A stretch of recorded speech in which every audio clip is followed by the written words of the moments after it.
It's a reminder to me that part of my mission has always been making sure that you're true to yourself and you're fully expressing who you are, not just because it's what you should do, but there are advantages to doing that too, where you can bypass a lot of the kind of the nuts and bolts or 9 to 5 or the stresses of going through that process of becoming successful as an attorney.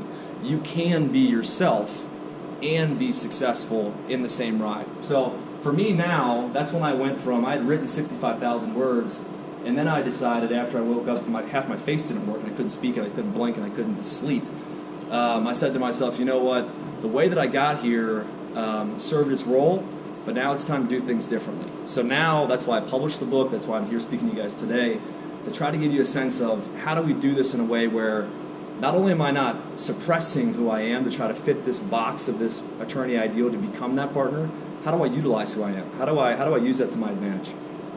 So anyway, like anything in business, right, you always start problem solution. Okay? Everything in this world, if you think about it, in law school when you're sitting there, they're very good about wiring your brain for a certain way to think about particular problems. It's the IRAC, issue, rule, analysis, conclusion. Well, really in the real world, it's more like issue, conclusion. You don't have time to talk about rules and analysis. That all has to happen like this.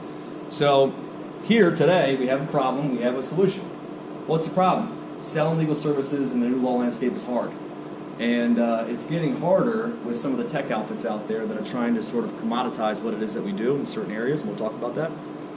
And then we're going to get to a solution, which I'll talk about in a minute. So, I'm going to start by defining the law landscape. I'm going to do this with your help. So, who can tell me some ways that technology has changed what we do as professionals in the last 50 years?